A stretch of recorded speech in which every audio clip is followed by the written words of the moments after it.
punya band sendiri di umur yang bisa dibilang masih muda.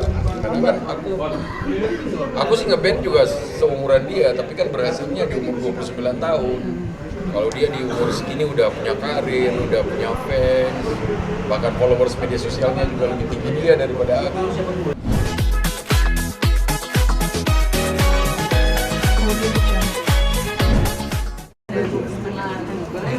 Senang dong, kan ada yang bantuin gua kerja. Ya alhamdulillah pasti, karena kan harapan dari orang tua itu kayak dulu bapakku ABRI, mau anaknya jadi ABRI, tapi ternyata gue jadi musisi. Bapak gue khawatir, kan harapan dari orang tua itu adalah apabila anak itu mengikuti jejak apa yang dia lalui. Dan alhamdulillah memang, makanya kalau orang bertanya tentang Sarah, gue bilang Sarah itu adalah rahmat yang terlihat. Rahmat Allah yang terlihat itu Sarah menurut gue, karena dia menjadi apa yang gue mau sebenarnya, karena kan dia nggak pernah gue ajarin harus jadi apa itu terserah dia. Tapi alhamdulillah dia memilih jalur yang gue tahu gitu. Ya alhamdulillah. Kayaknya mengikuti proses kesuksesan Zara akhirnya bisa ikut jejak dirimu nyanyi itu sendiri seperti apa sih? Paling pasti kan ada turun naiknya Zara yang memang lu supportnya seperti apa? Lu aja bang. Sebenarnya sih kalau ditanya suka dan duka pasti lebih banyak suka, karena ya sekali lagi alhamdulillah karena ngelihat dia yang bikin film, yang main musik, main semua alat musik, bikin lagu yang lebih jago dari gua sekarang bikin lagu, punya band sendiri di umur yang bisa dibilang masih muda. Karena kan aku sih ngeband juga seumuran dia, tapi kan berhasilnya di umur 29 tahun. Kalau dia di umur segini udah punya karir, udah punya fans, bahkan followers media sosialnya juga lebih tinggi dia daripada aku. Ya bersyukur sih, jadi kan suka menurut gua. Tapi kan dukanya adalah gimana sih lu ngelihat anak lu kayak misalnya contoh syuting film gitu, dia pergi dari subuh, pulang subuh gitu, besok siang paling telat jam 10 udah, atau jam 11 udah di tempat syuting gitu, syuting lagi. Ya aku sebagai ayah, apalagi anakku kan perempuan, jadi menerpah anak perempuan itu kan berbeda dengan laki-laki kan. Kalau dulu mungkin bapakku sama aku ya marah-marahin aja, nggak peduli anak laki. Ya karena kan dia harus memimpin, jadi dia harus dikerasin dari sekarang. Tapi kan kalau perempuan beda, nggak bisa kita kasarin, kita harus kita emong, harus kita sayang-sayang. Dan aku kebetulan alhamdulillah punya 3 anak perempuan, jadi ya emang cara mentreatku juga kayak gitu. Aku nggak pernah ngomong kenceng, ngomongku juga aku jaga agar bertujuan suatu saat dia nyari suami yang tidak ngomong kenceng juga. Jadi itu alarm buat dia. Apabila ada laki-laki di depan mata dia berbicara kenceng terhadap dia, berarti itu bukan buat dia. Berarti itu bukan orang buat yang menyayangi dia. Itu fungsinya kenapa aku tidak pernah ngomong kenceng. Ya dukanya ya seperti itu, aku ngelihat anak lu capek. Kadang-kadang gue juga suka bilang sama dia, kan udah sih di rumah aja dulu, nggak usah syuting. Lah ya aku suka. Oh ya udah kalau aku suka. Ya tapi kan orang tua tetap ya perasaan kan nggak bisa dibeli. Ya gitu aja sih, dukanya kayak gitu. Kayaknya tapi Zara sendiri tuh kan dia main film, bermusik juga. Terus ketika akhirnya ada nama besar soal ayahnya di belakang itu, Kak Enda tuh gimana? Jangan embel-embel ada nama ayah ya di situ gitu. Gua rasa sih kalau Sarah dia nggak dari zaman dia umur berapa tahun tuh dia mulai bikin umur 9 tahun atau 8 tahun ya. Dia udah mulai nyanyi dan dia justru malah dia malu kalau orang tahu tuh dia anakku. Ya enggak sih, Sarah nggak pernah ngedompleng aku, malah kadang-kadang di zaman aku lagi nggak manggung-manggung, di zaman Mas Pasya lagi jabat, terus aku lagi nggak banyak acara, malah justru terlihat aku yang dompleng dia. Aku yang masuk ke pasar dia, Kak, boleh nggak ayah jadi gitaris? Kadang gue juga yang suka memohon sama dia, Kak boleh nggak ayah lagi nggak kerja nih, boleh nggak aku jadi gitaris kamu? Ya gitu-gitu aja ya, buat ngisi iseng aja, bukan buat soal bayaran dan lain-lain, tapi untuk soal kan kalau aku kan udah hidup di musik, jadi kalau kadang-kadang di rumah nganggur nggak main musik, aduh ngapain ya?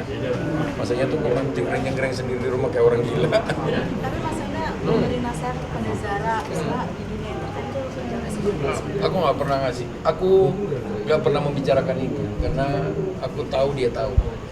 apalagi bisa dibilang privasinya karena Ya, makanya kemarin aku sempat ada beberapa podcast sama dia yang membicarakan tentang tidak ada gap di antara aku sama dia. Jadi dia tahu masa burukku. Ada banyak juga orang yang komen di bawah, sebenarnya nggak boleh terlalu jujur buat anak, takutnya jadi pemicu buat dia bahwa itu batas. Aku adalah orang yang sangat percaya dengan doaku. Karena aku percaya bahwa apabila aku baik terhadap orang lain, aku baik kepada bapak ibuku, aku baik terhadap lingkunganku, tanpa pamrih, maka Allah akan menjamin semua keturunan baik-baik aja. Aku adalah orang yang sangat mempercayai itu. Jadi nggak ada batasan di antara aku sama dia. Jadi untuk soal masalah dunia entertain bagaimana kejamnya, aku tahu dia udah tahu. Termasuk Jadi- pacar nggak sih Ayanda? Oh, gua nggak pernah ngebatasin dia mau pacaran sama siapa aja. Sangat tidak pernah ngebatasin. Mau kaya, mau miskin, mau apapun agamanya nggak pernah. Namanya juga masih anak kecil. usia berapa sih? Sarah masih 16 tahun. 16 tahun bisa dibilang kan maksudnya juga ada juga sama Keisha juga gitu segala macam. Kalau soal sama Kisya kan dia udah dari kecil temenan. Udah kayak kakak adik lah, apalagi kan Zara kan seumuran sama Sakina, adiknya Kisya.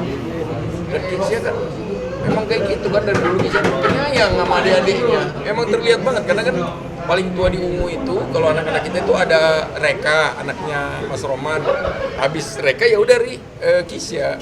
Jadi dia kayak pengayom adik-adiknya. Kalau kita ketemu, dulu kan nggak pernah ngelihat kalau kita ketemu keluarga bawa anak-anak. Ya Kisya tuh pengayom. Tapi dijodoh-jodohkan Sama Setelah ya, duet kemarin mas, kayaknya cocok banget nih. ya wajar lah, wajar. Namanya juga pasangan muda. Apalagi mereka melihat ada koneksi antara bapaknya yang udah berpuluh tahun rame-rame, udah teman rasa saudara, akhirnya jadi saudara, teman akhirnya jadi saudara. Ya wajar lah kalau ada komen-komen kayak gitu. Tapi kan kembali lagi ke anak-anak lah. Kita bapak-bapak mana mau ikut-ikutan urusan anak-anak, itu kan urusan hati mereka, bukan urusan kita. Tapi Mas Enda Masih nggak jauh ada lah. kemungkinan, tidak ada kemungkinan nggak untuk perjodohan itu? Omongan sama Merestui apa ya, sih? merestui Kayak gitu. ada bahasan-bahasan kayak gitu, Iya, cara berdua beriseng-iseng sama gitu. sama Apa Ayah Enggak lah. daripada lari Enggak lah. Aku sama lebih membicarakan tentang planet di luar daripada soal masalah itu. Enggak lah, enggak ada. Bebas aja lah anak-anak sama siapa aja. Loh, saya juga punya pacar, Sarah juga masih baru mulai belajar. Tapi proyek kemungkinan untuk berjodoh gitu kalian menjadi besanan gitu. Ya kan kita nggak tahu nasib ke depan kayak gimana ya. Ya kalau memang udah nasib, walaupun kita mau nggak mau, kalau udah nasib ya mau gimana. Ya kan pasrah semua kan, sama Allah yang ngatur semuanya. Ya kita atur sebaik mungkin sekarang. Karena memang ya tidak terlihat sama kamera aja, tapi anak-anak kita nih, anak-anak Ungu, anak-anaknya Mas Maki, Mas Roman, Mas Onci, itu semua akrab kalau ketemu. Kalau kita lagi kumpul keluarga tuh akrab. tapi proyek kemarin duet itu ceritanya gimana sih? Sebenarnya kan itu proyek iseng-iseng aja. Jadi karena memang Kisah ini temenan sama Zara. Jadi mereka tuh kadang kalau Ungu manggung, gue lihat tuh ada 3 yang suka datang kalau Ungu manggung. Ada Aldia, anaknya Mas Maki, Kisah sama Zara. Ini bertiga nih selalu muncul nih. Cuman kan anaknya Mas Maki nggak nyanyi. Dia nyanyi berdua ya, kadang-kadang si Mas Pasya suka ngajakin berdua naik di atas panggung. Ya jadi mungkin ada chemistry kali ya, jadi bernyanyi rame-rame, apalagi kan mereka bernyanyi tentang lagu bapaknya yang mereka udah tahu. Ya santai-santai aja sih. Ini kan temenan dari kecil, ayah. Ada nggak sih nasihat juga buat mereka, pertemanan mereka udah kayak saudara gitu? Ada nggak sih kalau setiap mereka ikut kalian manggung seperti apa? Nasihat sih enggak lah. Maksudnya nasihat kayak gimana dulu nih? Kalau nasihat tentang cara hidup, cara bergaul ya pasti gua yakin Mas A jauh lebih tegas dari gua untuk menasihatinya, karena kan Kisah kan laki kan. Kalau gua juga ya seperti itulah, mana gua bilang bahwa hidup lu masih muda, lu bebas untuk memilih siapa teman dekat lu. Yang penting lu tahu bahwa teman itu akan mempengaruhi perjalanan lu ke depan nanti. Apabila teman lu tidak baik untuk lu sekarang, maka ke depan pun akan tidak baik untuk lu. Jadi pandai-pandailah memilih teman. Kalau larangan buat aku sih enggak, sama sekali enggak. Ya lu boleh tanya sendiri lah, cross check sama Zara lah. Kalau gua kayak gimana di rumah, gua paling nyantai. Lagian buang-buang energi buat marah sama anak itu. Lah anakku baik-baik semua lah. Berarti bedanya berapa tahun nak? Hah? Bedanya sama Kisah berapa tahun? Kalau nggak salah, Zara sama Sakina itu beda berapa bulan gitu. Beda berapa bulan Zara sama Sakina itu. Berarti kalau sama Kisha itu beda 2 tahun kalau nggak salah. Kalau nggak salah ya. Ainda ini kan kemarin juga sempat tertangkap kamera Zara manja banget ke Apasya. Emang dari kecil? Oh iya emang. Manja Emang banget. itu Om A andalannya dari dulu. Dia kan manggil Pasya Om AA. Itu Om A andalannya. Cuman karena dia udah gede aja jadi udah nggak kis-kis. Dulu kan zaman masih bayi, masih kiss dulu sama A. Sekarang dia udah malu kiss sama A di depan kamera. Tapi masih gelendotan, maksudnya masih peluk. Oh iya. Bahkan kalau telepon-teleponan kan dia Om A nggak kangen sama aku. Kan suka gitu kalau telepon Om A. Wah Om A udah nggak kangen sama aku kayak gitu. Berarti anak-anak dari band Pasya itu memang kalian membentuk bentuk kekeluargaannya erat. Iya, ya? bener banget. Ya, mereka mencontoh dari bapak-bapaknya lah, dari bapak-bapak ibunya kan kalau kita kumpul keluarga, ya mereka melihat pasti orang tua, bagaimana orang tua berlaku, begitu pula anak akan berlaku nanti. Mereka melihat orang tuanya akrab, masa kita nggak mau mengakrabkan diri? Ya pasti anak-anak akan ikut mengakrabkan diri. Makanya kalau kalian bertanya semua bagaimana kita ngajarin anak-anak kita, bagaimana kita mengatur anak-anak kita tidak pernah mengatur anak-anak kita. Harus berkawan sama siapa, harus berteman sama siapa, enggak. Sampai sekarang alhamdulillah kita tidak pernah memasuki menurut kita ranah privasi mereka. Jadi itu urusan mereka. Jadi masalah pergaulan, masalah apa yang mereka mau, bahkan masalah pendidikan apa yang mereka mau, kita tuh cuma bisa memberikan saran aja. Ayah sih maunya kamu begini ya. Kalau kamu mau kuliah di mana atau kamu mau bagaimana berkarir di mana itu up to you, bukan urusan ayah. Terus sekarang Ayana untuk sekolah sendiri pendidikan karena kan lagi sibuk-sibuknya nih project lagu segala macam gimana nih? Ya aku bilang bahwa akan ada perbedaan nantinya sama orang yang berpendidikan sama orang yang tidak berpendidikan. Jadi kamu jangan ngelihat ayah juga sarjana tapi tidak memakai sarjana ayah justru malah mendapatkan rezeki dari main band. Ya nggak semua jalan hidup bukan jalan hidup ayah. Jadi modal utama orang kan kalau kamu sudah belajar agama dan sudah merasa cukup agama di dalam meskipun tidak pernah cukup. Tapi apabila menurutmu dasar agamamu udah kuat, maka kamu harus melengkapi dasar agamamu dengan pendidikan. Karena ilmu dengan agama itu kan akan berjalan seiringan. Tapi kan si Zara punya penghasilan sendiri nih. Gimana sih ngerasa anak udah punya penghasilan sendiri? Gimana gitu? Senang gak sih dalam arti juga memberikan maintenance ke anak dengan punya uang sendiri sekarang? Alhamdulillah sih, alhamdulillah. Zara kan alhamdulillah, makanya gue bilang Zara itu rahmat yang terlihat, alhamdulillah. Kadang kita juga suka ngerasa nggak pantas ya di depan dia, kan orang ngelihat juga aku juga mampu itu, tapi kadang juga aku ada sisi di saat aku juga tidak punya apa-apa gitu, kayak misalnya butuh apa-apa gitu, aduh lagi belum gajian nih atau lagi belum apa. Ya alhamdulillah ada dia, jadi ya Pinjam duit. enggak pinjam, justru malah dia yang nawarin. Jujur aja Zara tuh ada satu momen di mana gue belum gajian waktu itu dan ada tuntutan dari sekolah untuk bayar uang sekolah dia dan adik-adiknya karena aku ada 3 tuh bersekolah di sekolah yang sama. Tiba-tiba dia pulang bawa buku adik-adiknya, buku naik kelas gitu. Aku kaget, aku tanya, "Kak, ini kok udah ada buku, kamu udah yang bayar siapa?" Aku pikir ibunya. Aku yang bayarin ayah, dia bayarin 2 adiknya uang sekolah adiknya. Aku bilang, kamu mencontoh aku, karena aku begitu juga sama adik-adik. Dulu aku begitu juga sama adik-adik. Di saat adik-adikku belum berkeluarga dan belum berpenghasilan, aku juga menjaminnya. Dan pada akhirnya Allah juga membalas kontan di kehidupanku. Jadi bilang, oke Kak, nanti ayah ganti ya kalau ayah gajian. Ya paling kayak gitu aja. Tapi ya jujur aja kalau kayak dia kan sekarang udah berpenghasilan, jadi dikasih tahu sama ibunya, Zara, ini penghasilanmu dari bayaran ini segini ya. Mau diapain nih? Mau disimpan atau mau dibeli barang atau apa. Tapi biasanya dia nggak pernah. Udah, bunyi simpan aja. Aku cuma butuh ini. Dia kayak gitu sih biasa. Tapi masih dijatahin nggak sih? Harus. Dia harus tahu bahwa dia belum cukup untuk bilang my own money. Ya, takutnya kalau tidak dijatahin dia akan bilang, "Ayah, aku mau beli ini." Gak boleh Kak, belum pantas. I buy with my own money. Oh nggak boleh. Tapi pernah kejadian mas? Nggak pernah, alhamdulillah nggak pernah. Paling dia bercanda doang.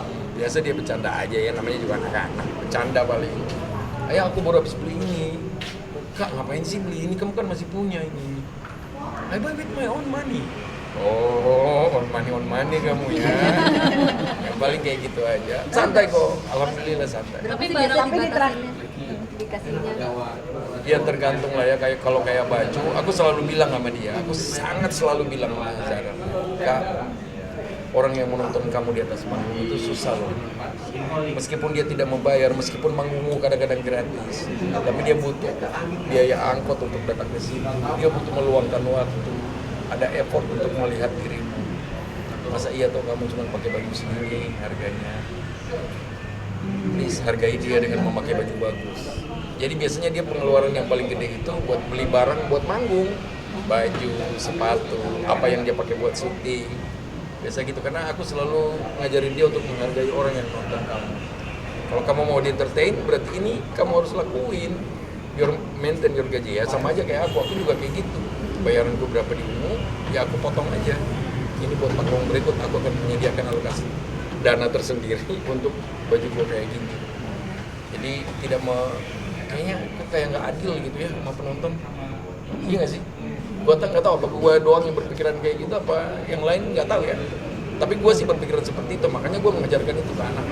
Tapi dia udah beli barang mahal kayak mungkin mau nyicil beli mobil atau Kalau rumah mobil atau enggak apa lah, gitu. karena dia belum punya SIM kan. Kalau nyetir mobil udah bisa, udah mulai belajar. Tapi untuk mempunyai mobil sendiri belum pernah. Tapi dia udah mulai singgung-singgung, ayah boleh nggak nanti kalau umur segini aku punya mobil? Boleh banget. Kenapa enggak? Harus. Kita kasih motivasi ya. Iya boleh banget. Apapun yang kamu mau punya rumah boleh banget. Karena kan nanti kamu tinggal sendiri, nggak tinggal sama ayah. Ini sudah terbayang nggak sih di usia Zara yang 16 tahun itu nantinya mau menikah, punya Wih, pasangan? sangat. Gue udah mulai terbayang. Kadang gue kalau lagi iseng di rumah nggak kerja, gue ajak ibunya keliling-keliling tol aja, ngobrol berdua di mobil tanpa ada gangguan anak-anak, itu seru banget. Lu boleh melakuin ini deh, keliling tol aja, kalau tol Jakarta ngobrol berdua, ketawa di. Ada satu masa gue ngomong bahwa, Bun, gila ya, anak udah mau segini.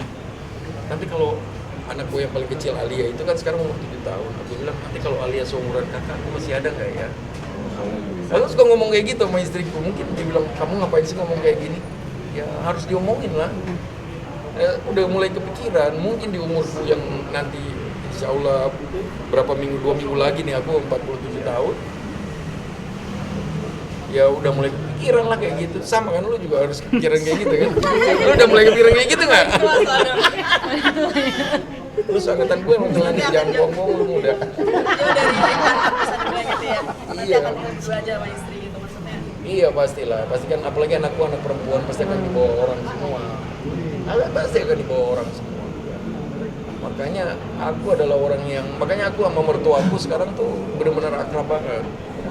Aku membawa kemanapun aku pergi, mertuaku harus ikut. Aku mau keluar negeri, aku boyong. Aku mau liburan kemanapun, ke Bandung pun aku bawa mertuaku berdua itu. Karena kan udah pensiun berdua. Aku ajak, karena aku berharap suatu saat nanti kalau aku ada di titik mereka, aku juga digituin sama menantu. Ya kan hidup seperti itu kan, apa yang lu tua itu yang lu panen nanti. Tapi mas siap nggak sih mas kalau misalkan Zara mau nikah muda gitu? Kan kalau di Islam 21 udah bisa ya, biar menghasilkan keturunan yang sehat. Emang segitu dong, tapi kalau nggak muda-muda banget kali. Iya kan, 21. Tapi siap nggak kalau ada laki-laki yang datang ke rumah udah siap papanya nih menyiapkan mental nih? Oh, so udah sangat siap dari zaman dulu, dari zaman gua udah tahu anak perempuan ya udah siap, udah mempersiapkan mental. Enggak sih, nggak ada ketakutan dari gua. Gua justru malah membebaskan. Kenapa gua menemukan ibunya Zara dengan keluarga yang sangat welcome sama gua, meskipun gua tatoan, penghasilan gua belum sesettle sekarang. Zaman gua ketemu mamanya Zara belum ada apa-apanya. masih nggak punya uang, cuma punya uang 100.000 paling banyak. Tapi mertuaku dari keluarga yang terhormat malah menerima aku habis-habisan. Masa iya tuh aku harus membalas karma baikku ke Zara dengan sesuatu yang buruk, kan? Kita itu jadi pelajaran buat kita bahwa ke depan nanti belum tentu pacarnya Zara yang punya uang banyak, anak orang kaya, siapapun dia bisa membawa Zara bahagia. Karena aku bukanlah anak itu, aku anak kampung. Bapakku cuma tukang ajan di masjid, ibuku cuma tukang jahit. Tapi aku bisa membawa anak seorang direktur untuk hidup lebih baik lagi. Jadi nggak jamin, sangat tidak jamin. Aku hanya membutuhkan orang yang baik, orang yang gentle mau menyayangi anak. Sama seperti aku menyayangi dia. Hidup. Terserah hidup mereka mau kayak gimana, itu kan urusan Allah, bukan urusan aku. Oke. Terima kasih. Kurang gua kasih kuliah lagi, kokong. Apa sih ledakan apa sih? Petasan. Petasan meledak lagi di rumah warga yang punya. Oh, makanya kan kalau di Cabut dah. kecamatan itu harus benar-benar mensosialisasi. Ya makanya ini kan sering banget. Ini kan bukan cuma baru satu teman aku kecil, sering banget masalah bahwa Ramadan juga nih. Kan di kamar itu banyak sekali petasan. oh iya pasti. Bahwa petasan itu kan zaman dulu jadi satu harus warga juga harus menyadari bahwa